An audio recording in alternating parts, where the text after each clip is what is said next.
Good morning, everyone. We're here live with Knoxville area on the Knoxville area gardening tips group, and we are gardening tips live, and we will work to get this posted in the group like it needs to be. You should be seeing us, and we will tag it to help people find us.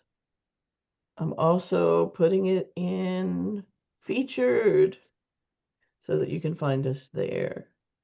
Um, it is a chilly morning, and we've been having those. Um, and it's going to get a lot chillier in the next week. Yep. So we'll talk some about that and what you should do as a gardener to prepare for that. Yes. Yes. I had nearly an inch of rain at my house Me too. yesterday afternoon. Yeah. Yeah. And so that was a nice treat. So you don't have to go out and water if you got rain. And I think everyone in the area had rain with that kind of a system. Yeah. One thing I mentioned last night on our Knoxville gardening tips. If you did not get at least an inch of rain in the last several days, in preparation for our freeze coming, Mhm. everything should be watered. That may Yeah. sound counterintuitive, but that helps to reinforce the walls of the Mhm. plant cells. Yeah. Oh, good morning, April. Good to see. Good to know you're out there. Um, she's one of our longtime, what is it? Longtime members of our Facebook group, and so always enjoy seeing that she is with us. I'm going to get my screens arranged like I like to have them. Brian, I Um, went out since it had been so dry and preemptively watered yesterday morning just to get the soil softened up to absorb the Right. rain. And mhm. Take it. Yes. I think that worked That's out a well. yeah. I Yeah. That's amazing to watch water bead up and roll on top of the Mhm. soil Oh, good when morning, it gets that dry. Kathy. Glad to Glad to see you there too. Let's see. There's is a link that's been added to the. Aha. Okay. So we'll talk about that one later. Sorry, I'm letting myself get distracted. Um, that is sometimes, my reality. Oh, okay. So, one of the big things is the weather right now. And I'm Right. sure a lot of folks are talking about the freeze that's coming. So we'll get to that later with a few ideas. And then the other thing we're going to really talk about is some of our favorite gardening tools that would make good gifts for gardeners in your life. And Um, for those watching live, like Kathy and April, mhm, if there are suggestions you've got of right. tools you'd like to have, post them to chat so we'll talk about them. Yeah. So I'm going to start our slideshow. It's just what's happening in my garden right now. There's not a lot. And so let me share my screen. And we've got one thing that's sort of a holdover from weekend before last. Okay, so you see this water bottle here. It was left at the Master Gardener table at the Fall Fest at the Knoxville Botanical Garden. If you know who this belongs to, put a message in the comments and so we can connect with them and get them their water bottle back. We've asked Thank you. around a couple places and we're still trying to figure out who it belongs to. Okay, next one. Um, This is a mother-in-law's tongue that is actually as old as I am, well, older than I am. It was a gift to my mother when I was born. Desperately needs repotted, but it's about to flower, and I noticed more than any time in the past just what's happening at the bases of the little flowers. Can you see those little, it looks like water there? And it's not because it's been rained on, but that's actually nectar. sugar Oh, water coming out of what's called extrafloral nectaries. Brian, yes. Does that attract ants? it probably would attract ants, so it means we're doing good at keeping the little sugar ants out of the house. Yeah. But it would attract ants, and there's quite a few plants out in your landscape that might have the extrafloral nectaries. I know peonies do, and that's why ants are so attracted to them. And so there are several different different plants that have those. And so they're an extra boost to the beneficial insects and pollinators. And I just think they're interesting. Okay. This is another thing I saw when I went outside, and I hadn't seen one of these in a while, and it's a fire ant mound. So they tend to do quite large mounds, and I do not know why they've moved it to really close to where I step off our patio. I can add a little something to that right there. Mm-hmm. Um, um, ants in general, but especially fire ants, move their nest around quite frequently, but it's not to irritate people or scare people, but they are taking care of their queen. They Okay. can keep they can keep the humidity level and the temperature within 1% to take care of that queen as she lays eggs for Mm-hmm. the colony. Okay, It's so I wonder fascinating. if they've moved closer to the house just to keep it a little warmer. Yep. Yeah. I don't really like that, but I also don't think it is the one place I do use an insecticide. I use a mound treatment for fire ants, Right. and I don't know if it would work well this time, with the freeze that's coming, because they're not going to be out foraging. Right. So I might need to wait to treat until after the freeze is over. Well, while we've got this rain on, and we've got more Mhm. rain coming up next couple of days right here, that rain is going to force them to come upwards to take care of the nest. So that would be the Okay. I'm not sure best that's time going to to. work where they are, Yeah. because my yard is a downward, I think it's a 5 or 6, percent slope, 6-degree slope. I'm not sure how that is, but it's a fairly steep slope. And Yeah. this is at the top of the 100 feet. So they're not going to have water issues where this is. So I don't know, but I really don't want them there. Oh, Yeah. hi, Martin. Um, I have, it's one of the big commercial pesticide companies. What is it? Mound treatments, and you sprinkle it around the mound. Like And they, orthene. hmm, It's not orthene or something like that. Is it might be something like that. Yeah. And I mean, what is it? It's actually a quite small amount you're spreading, and it seems to be really effective. And they Yep. pick it up when they forage. But Right. if they're not out foraging, it's not going to work. So I'm thinking what I might need to do is just wait until after we have this freeze event, because the next week it's supposed to get warmer again. Right. Martin's asking about what are you trying to use to treat them? Yeah, it's one of the commercial mound drenches, and I do to it myself according to the package directions. Um, and they're pretty effective. If it weren't effective, I would probably, resort to contacting a professional, but that can be pretty expensive, and with the mound treatments being effective, I tend not to go that direction.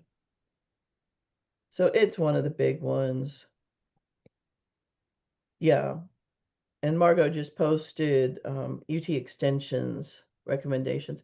And I think one of the recommendations is a commercial mound treatment. We need to keep in mind though, when Yeah.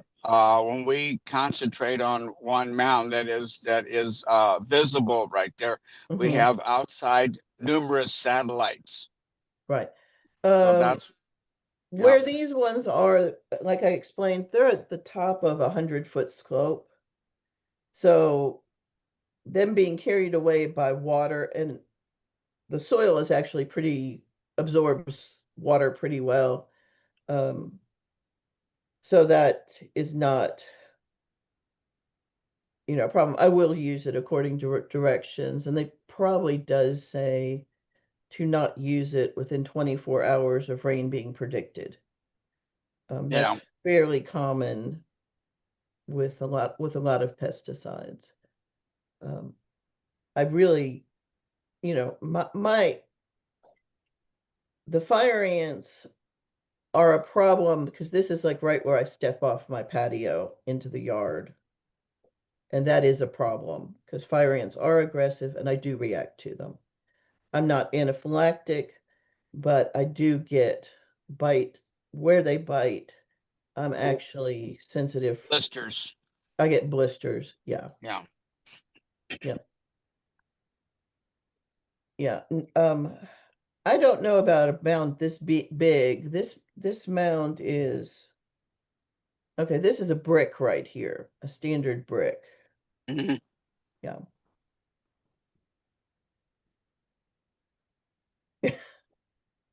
What is the man that teaches certification courses for C3? I'm not sure what C3 and C7 are. Um, I think those are levels of Pesticide certification. oh, okay. yeah, Yeah, yeah. I don't have pesticide certification. This is a commercially available product that I use for homeowners.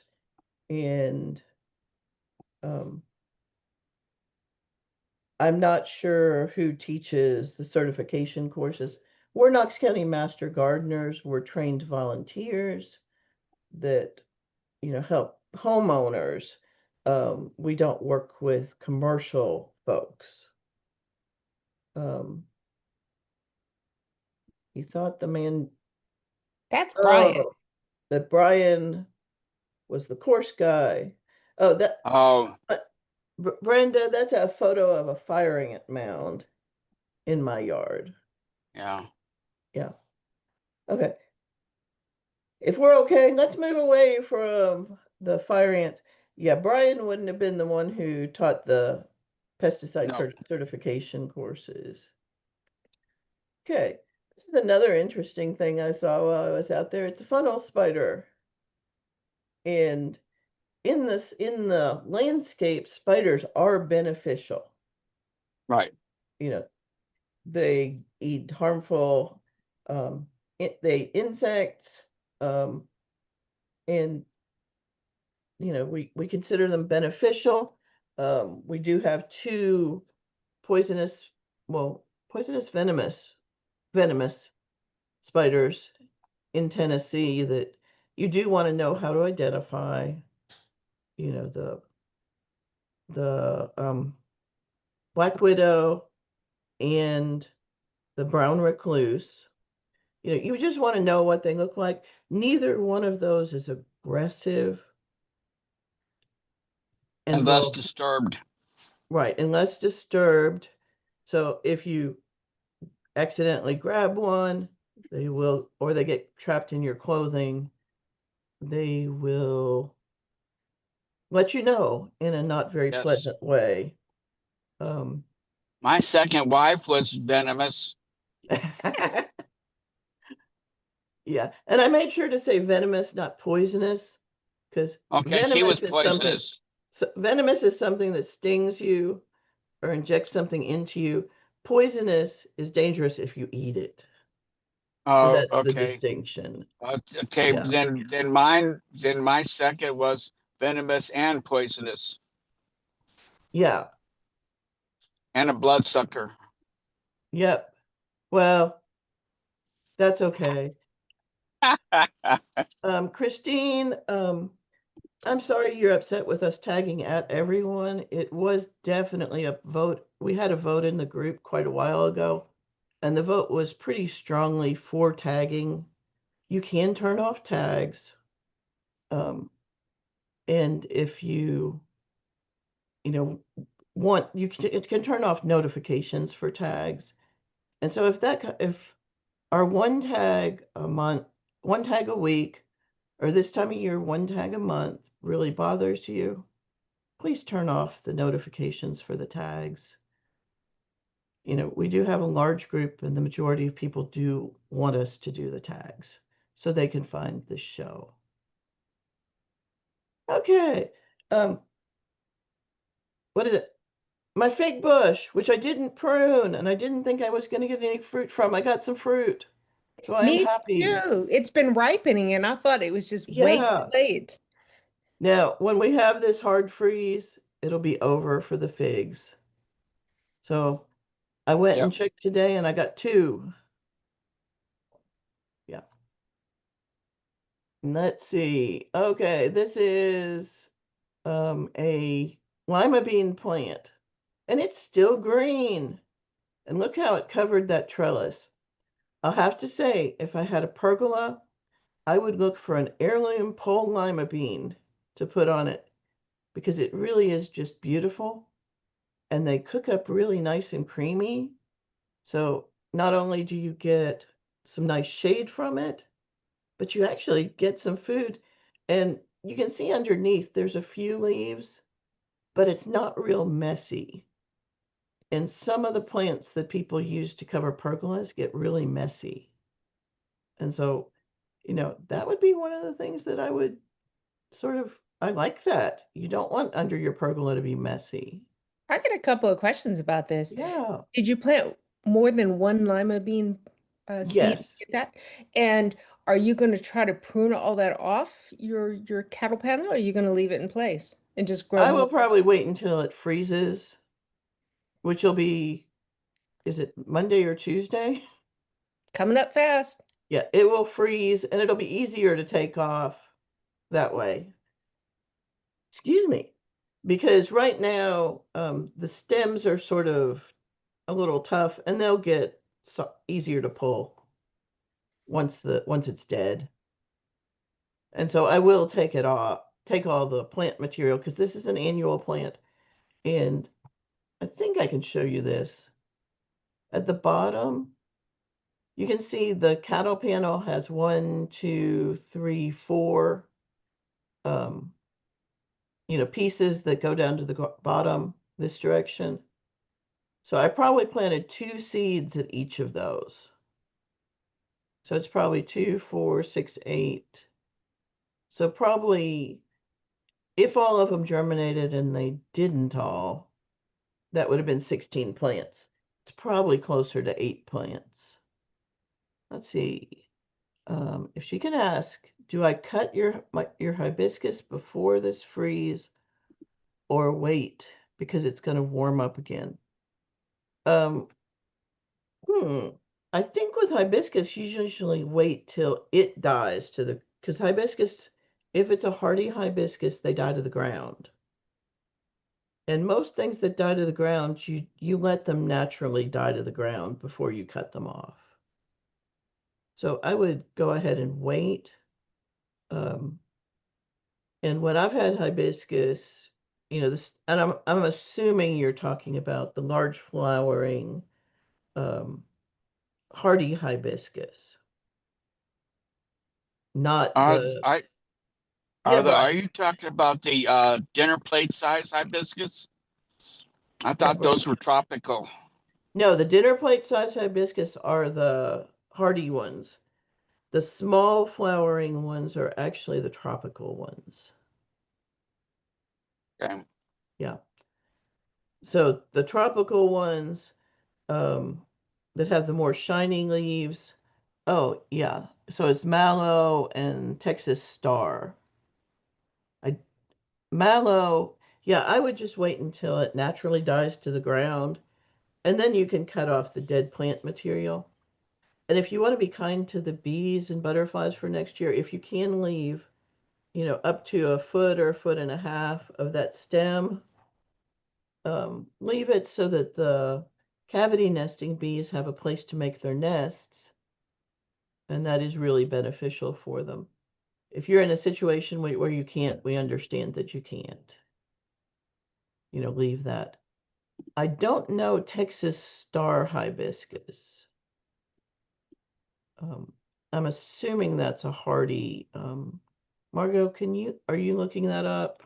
Yeah, I was about to post something, a resource Okay. about hibiscus in general, but one second. Yeah. Yeah, the big dinner plate ones are the hardy ones, which is really cool. I had one that lived for a few years. And then if you've watched our show for a bit, I have a problem with Jerusalem artichoke taking over the world. And where it was planted was taken over by the Jerusalem artichoke. And I wasn't vigilant enough at keeping it out of the area, and it just choked it out. Amy, Texas star hibiscus and Brenda, that's a gorgeous one. It's a native, and the Lady Bird Johnson website has a resource about it. Oh, And cool. I haven't read about how tender that is, but Brenda, I bet you know. Okay. It's also called Scarlet Rose Mallow, so she has two kind of mallow. Oh, okay. Yeah. That sounds like it would be fine to be outside, but just wait until it dies to the ground. I just thought you'd be interested. This is a planting. This was supposed to be my pepper bed. The peppers, I didn't water them when I planted them. They mostly died. But the um, Thai basil that I planted at the same time did wonderful. So this one that's just flowers is just the standard Thai basil. And then this one back here that still has a lot of leaves. And I probably should pick some and um, put them in water. And I can keep them that way for a couple weeks. And I need to cook some Thai food. Is actually a variety called Thai Towers. And so it still has a lot of green leaves on it. And it does have the typical Thai basil flavor. Speaking of basil, this is some culinary basil. This one looks really rough. This is probably Genovese. And then this one is another one in that Towers series. This is Emerald Towers.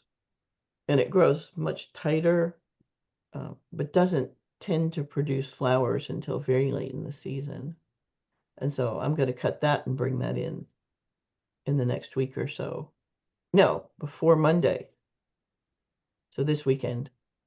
But I wanted to talk about, so when we get that cold snap, the basils will probably turn black and they'll be done for the season. But the parsley here should be fine. Parsley can take freezes. It will look rough the day after the freeze, but then in a day or two, it will spring back and it will look beautiful again. So I like, and parsley generally survives through the winter. If we get temperatures under about 20 degrees, you do need to give it some covering and protect it to keep the parsley harvestable and make sure the roots survive. Parsley is a biennial, which means it has to have a freeze before it has to go through a winter before it flowers. So this is beautiful now. It As I harvest it, and it does get some damage from the cold weather, the plants will get smaller, but then in early spring, it'll put out a lot of leaves and just be beautiful again. And some point, as the weather warms, it'll start to put up a flower spike. And so as soon as I see the beginnings of that flower spike, I harvest that plant and I'll dehydrate some of it, and then I'll take some of it and I will essentially make a just parsley oil puree, and I will freeze that. And you could freeze it either in ice cubes, portions. And I use just enough oil so that my food processor will puree it. So it's a lot of parsley to the amount of oil. And so I freeze that, or I'll put it in a Ziploc bag where it's just where it's flat. And I can break off pieces with as much as I need for a recipe. Is that olive oil, Amy, or what oil? I use a neutral oil.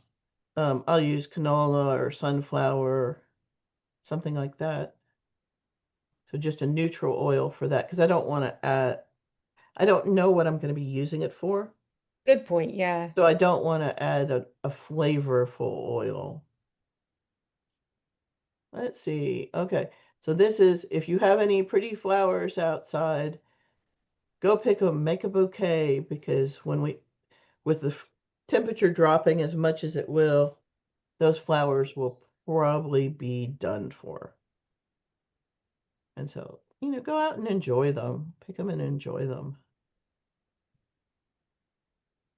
Oh, my cat. She just wanted to say hi today. Aw.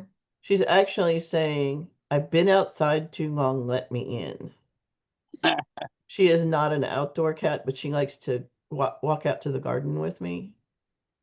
And so she's telling me it's time to go in. Okay, now for the weather. Okay, it's going to get really cold. We're going to get below freezing. You need to do some work on your hoses. If you have sprayers like this or any kind of sprayer, or like, a valve system like this, make sure and bring them inside before we have this freeze. Even a little bit of water trapped inside these things is very likely to crack them when we freeze. Be sure to drain your garden hose. Yeah, if you're leaving your hose outside or bringing it in because it's messy, be sure to drain your hose. Right.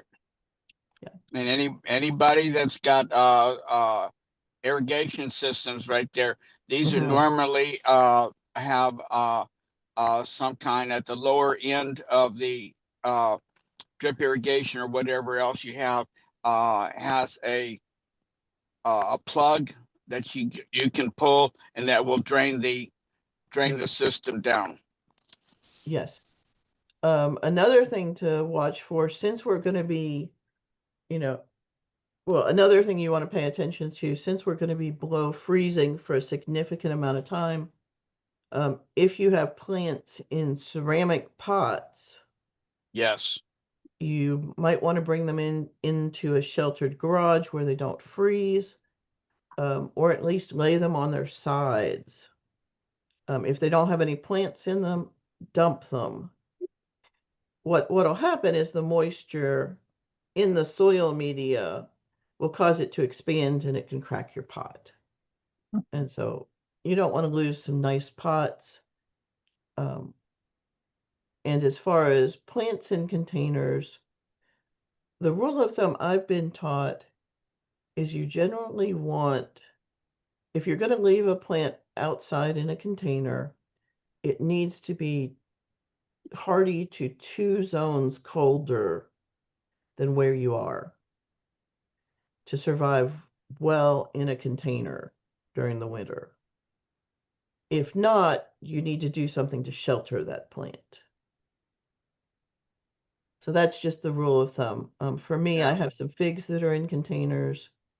And if we go below 20 degrees, actually it's 23 is usually my number, I will pull that container inside for the time when it's that cold.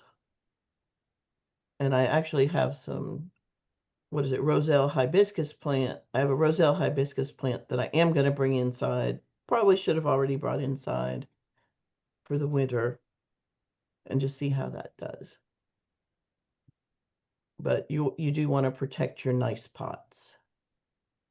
Okay. Oh, thank cool. you. Thank you.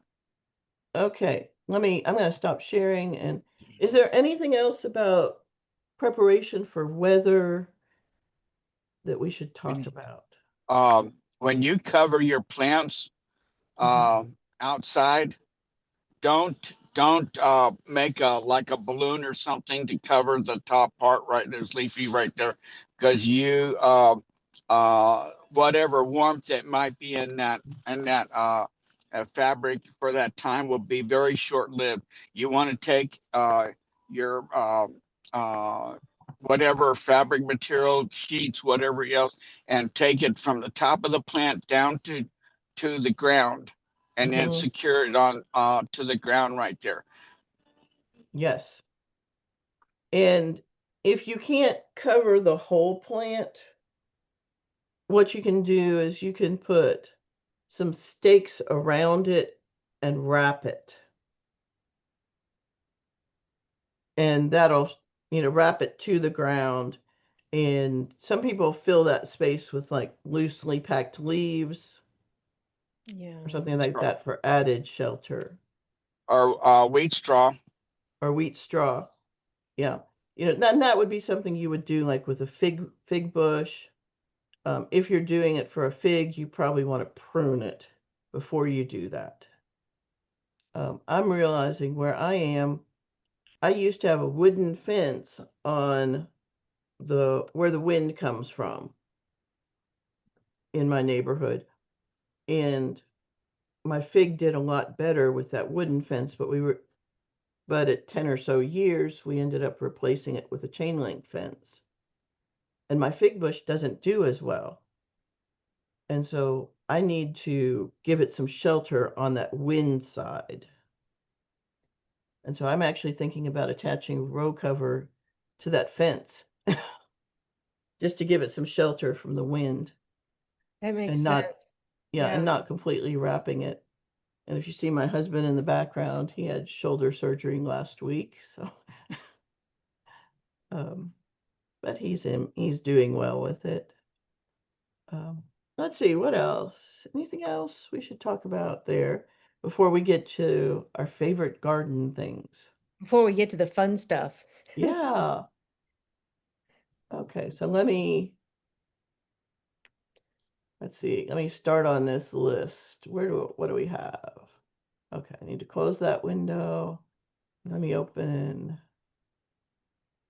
So we thought we would share things that we Yeah. would love Santa to bring us at Christmas. Mm-hmm. Okay, so where is that shovel? There it is. Okay, I'm gonna go ahead and share my screen again. And so this is one. Let's see, Brian, you want to talk about this one? Okay, that is not a sharpshooter. That's not a sharpshooter shovel. Okay. Brian wanted let's see, a That is sharpshooter shovel. that shovel right there that you're showing is more for cutting into roots Okay. to remove a shrub or something like that right there. That is one mean tool. Uh, and I would even caution people to be careful with that because those teeth on that thing can do some serious damage to your footwear. Yeah, they can, but they're Okay. great on red clay. Yeah. Yes. Well, let me do a quick search and see if I can find the one that you wanted. Let's I see. looked at Home Depot for the brand that Brian said, which is Niwaki. Yeah, and didn't pull Yeah. it up, but maybe it'll pull it Okay. separately. Let's see. I am not finding that one. I went to the website, but then again, I was looking for a tooth Yeah. shovel. Let's see, a sharpshooter shovel or ditch digger. Is that the Um, right one? Amazon looks like it wants to pull it up. Yeah.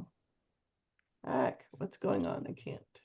It's not I letting me would scroll I would I down. would say one thing. While the ladies here are looking for this one here, I am not after a brand name as much as I am interested in a tool that's going to do the work for me. And I am Okay. willing to pay a little bit more for a shovel that that is going to do that harder work. Okay.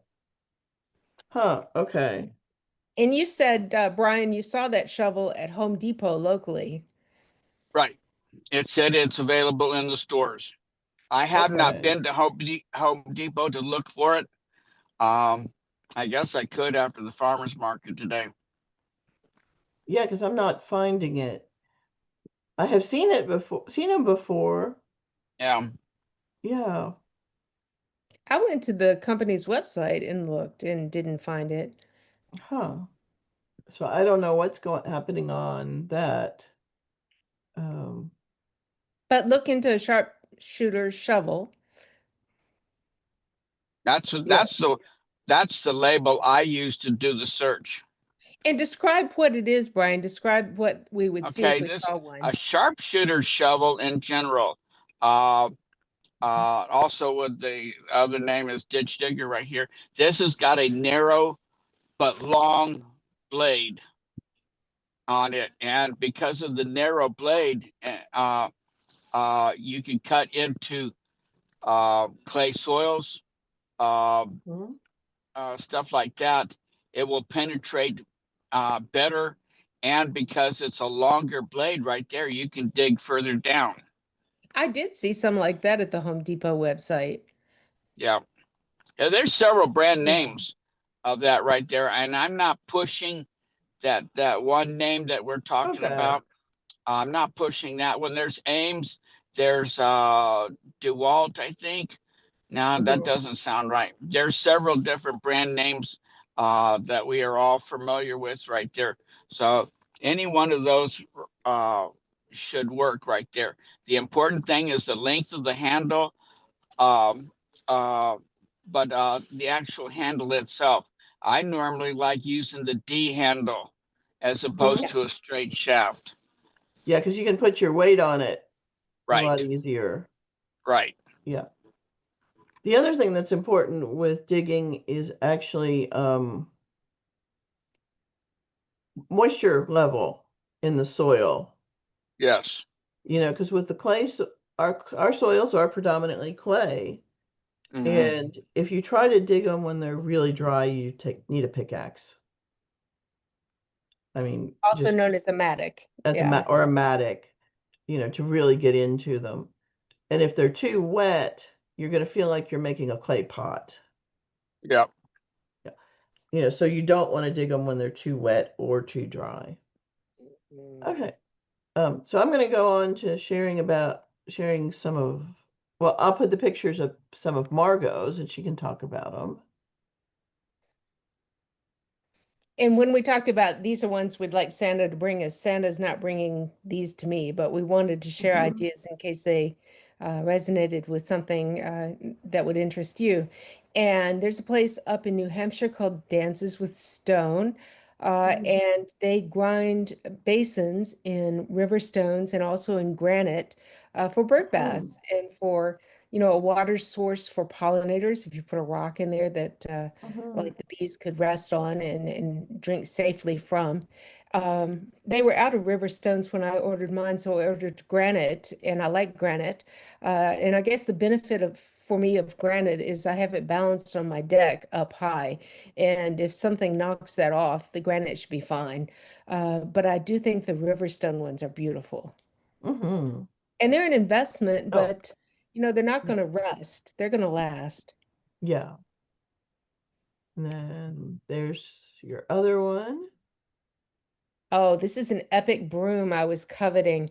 It's got the supports there. It's got a kind of bristle that's Mhm. extra strong, and you can use it for your outdoor walks, your decks, but you can also use it actually for your garden bed if you're clearing things away. And I think they said this particular bristle, it's from South America. It's fire Mm. resistant too, and firemen like it. Oh, cool. Yeah, it is just a beautiful broom. It is, and it's from Yeah. Garrett Wade. They have beautiful things, Yeah. but I couldn't really afford it because they charge like a $20 premium to ship it even, Oh so that gosh. adds to the cost. You think, Uh-huh. that's likely valid because it's so tall. Hmm. But I found just a poly bristled brush for outdoor multi-use surfaces at Uh-huh. Lowe's, and it's working just fine. But it's Oh, just not good. a thing of beauty like this. Hmm. Okay. And I'm going to talk about the ones that one of our other, what is it, Gardening Tips hosts put up, but she can't be with us today. So these are Lee's, some of Lee's selections. And one of them is, and I gotta close that, is the women's overalls at the Duluth Trading Company. And so they have some beautiful overalls and really cool garden-oriented prints. That one's a Oh, Christmassy one. Nice colors. So they're just really, a fun gift for someone who's a gardener. Then one of her other ones was a worm factory. So you can start worm composting. And I actually have an older model of this and actually really like it. You can make your own worm bins out of plastic bins. And if you do, I would highly recommend not going any bigger than a 10-gallon one. Um, for lifting purposes. for lifting purposes, yes. So I used to have a worm bin that I made with 3 10-gallon bins. And so the bottom one was just the liquid collection bin, and the other two would be the one that I was currently feeding, and then the one that I was letting finish would be underneath that one. And so I would harvest them every several months, and it was a really nice system. The big thing when you make your own bin, you really have to make sure and put sufficient drain holes in the bottom of each of the bins. I did end up cutting out parts of the bottom and putting hardware cloth on the bottom of mine, and that actually worked really well if you And want to make your own bin. and at this time of year, your bins would be inside in the garage unless you Right. had a big mound in the back that you'd cover up with a tarp or something to try to keep. Yeah. But a Right. bin like this, you could have outside in the shade in the Mhm. summer, but you probably would just keep it inside your garage all the time.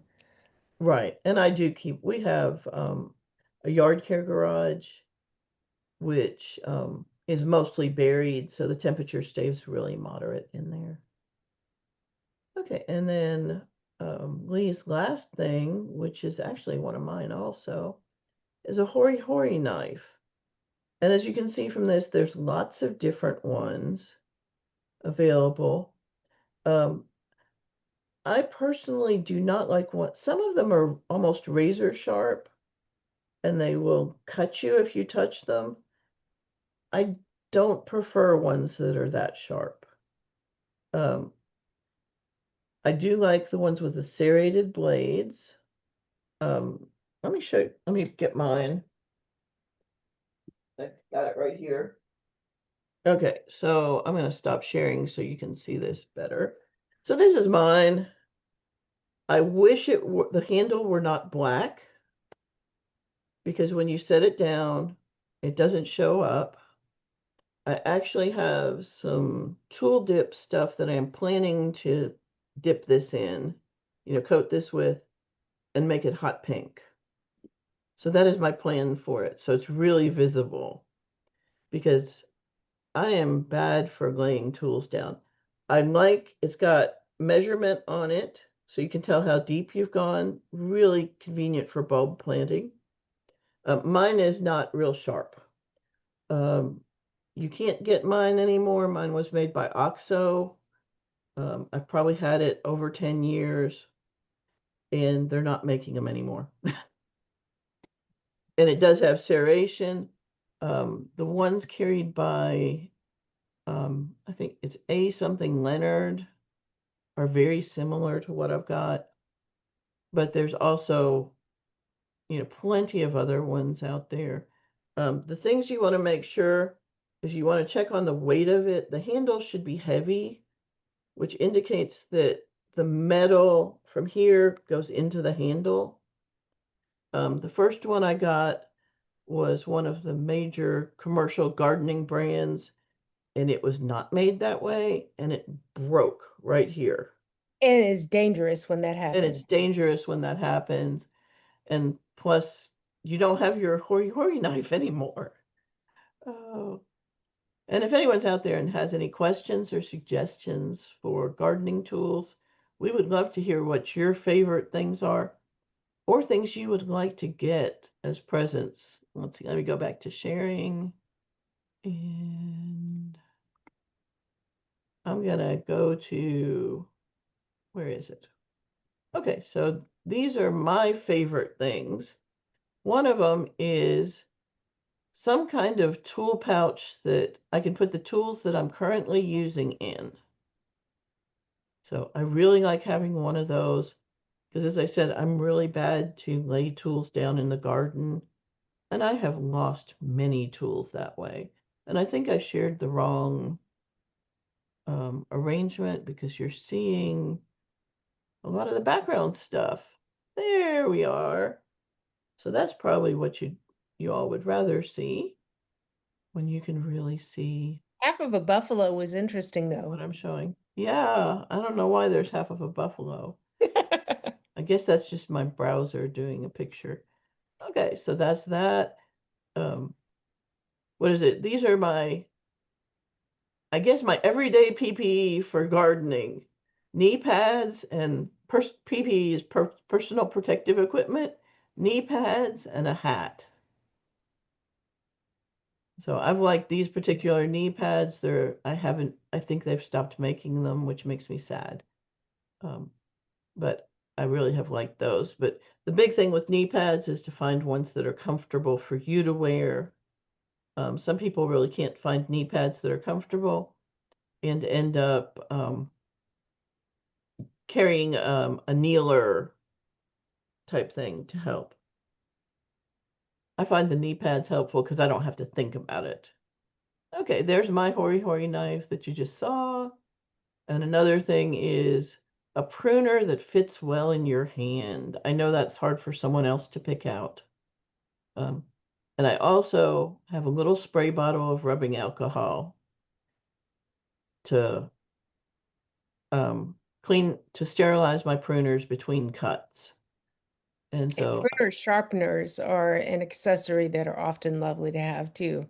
yeah, and my pruners could use some help right now. They're a little sad. And that I'm is the end of that. I'm left-handed, and it is possible to find left-handed pruners. Uh, Mm. Falco is my brand, and it actually works in both hands, but it pivots to work fine on left hands, and I love it. Oh, cool. Yeah.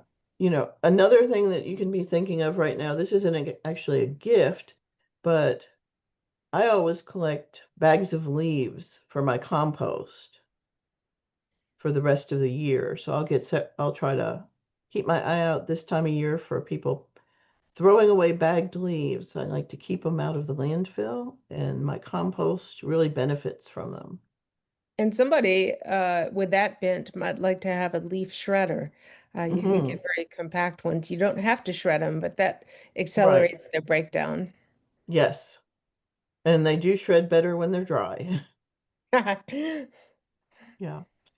The other thing, shredding, what is it? There are mixed feelings about even collecting leaves, much less shredding them.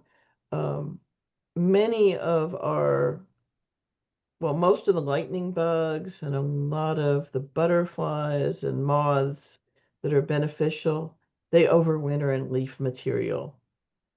And the ground beetles that help with decomposition are there. And so, um, leaving the leaves if you can, but in situations where you can't, um, you can't. I mean, some neighborhoods won't allow that. Um, and if you rescue leaves from other people's areas, you have to decide. For me, if I have a bin that I can put the leaves in or a place where I can put them where they won't blow away, I'm fine with doing that. But oftentimes this time of year, we do get some pretty heavy winds where I am. And so unshredded leaves will blow away. So sometimes I do need to shred leaves to just keep them from blowing away. And we're at 9:55. Amy, what else do Oh, we want to cover? cool. Let's see what's happening with folks. Do any of you all have questions that are out there? Um, I'm not sure how many people. We have quite a few people. It says we have quite a few people who are watching. So if any of you have questions, comments, suggestions, what would you like to get for a gift this summer? Oh, another thing that was down on our list was a gift certificate to a garden center or a seed catalog. And that would be a Absolutely. great gift for a gardener because Yeah. I'm starting to think about, okay, what seeds am I going to want to get for next year? Those seed catalogs are going to be Mhm. showing up real soon. Yeah, seed catalogs. And so, this is the time to think about that. Um, if it's a person who does vegetables, I mean, I like having a container for my seeds, an attractive container, except my seeds have outgrown their container, my seed stash. And so now I have, I think, 3 or 4 containers, but that's a nice thing too. So, um, but if you have any ideas on that or any questions, and you can always ask questions in the group. I know a lot of talk has been about, the cold temperatures that are coming. Someone's asking about dahlias. My understanding with dahlias is they're one that you generally let die to the ground naturally, but some dahlias are more cold hardy than others. And so I can't say that they would definitely survive left in the ground, but there is, if you don't have a good place to store them, that can be a difficulty too.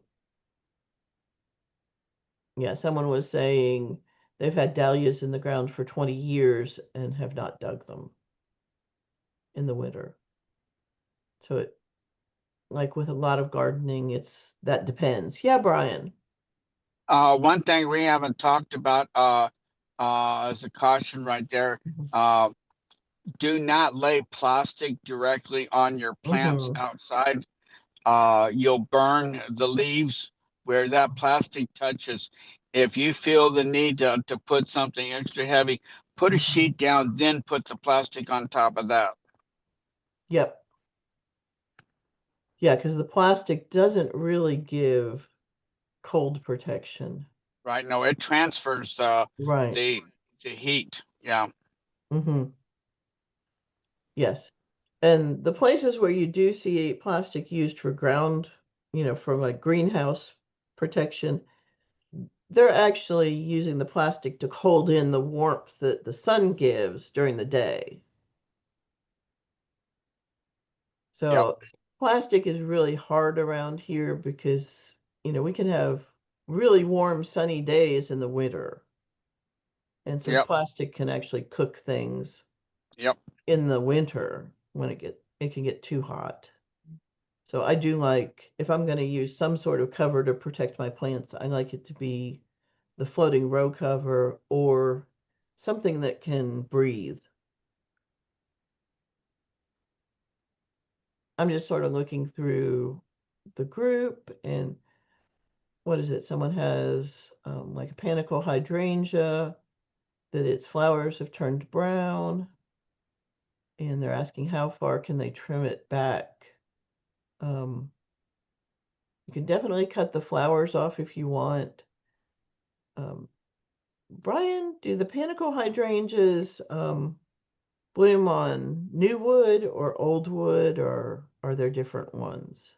No, I was reading that last night. There are some varieties of that bloom on the pinnacle, on old and new wood. Oh, okay. Just individual varieties, not necessarily the whole class. Um, Okay. So you would have to know your variety. right, yes. But you can definitely trim the dead flowers off. Now, And when we trim those back right there, mhm, we really don't want to leave stubble because that right. part's going to die back to the first leaflet or the Hmm. next leaflet right there. So I would cut right above the leaflet below the blooms right there, and it'll be neater looking like that. Right. Another thing that we need to remind people of is for a lot of our hardy perennial plants, um, if they need pruning, it's I'm thinking of are rosemary and thyme and some of our smaller, like more ground cover things. You don't want to prune them in the fall. You want to wait until spring for pruning a lot of things because you will have some winter dieback most of the time. And if you prune it to where you want it pruned now, you'll have dieback that takes it further than you want it to be. Right. Yes. Yeah. Also, on the very same line that what you're talking about right there, if we Mm-hmm. do get a hard a freeze like this Mm-hmm. one coming up right here, and we have some dieback on there, if it's tolerable Mm-hmm. and not unsightly right there, I would beg y'all to consider leaving it alone. Uh, Yeah.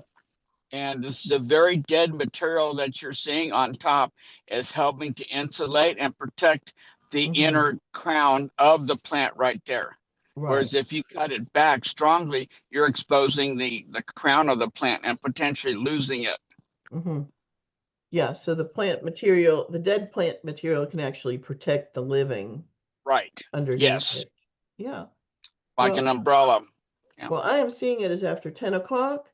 And so it is time for us to wrap this up. And One thing to add right before yeah. we wrap up, though, y'all's talk about pruning made me think about the Pruning Like a Pro video series that Knox Mm-hmm. County Master Yes. Gardeners have.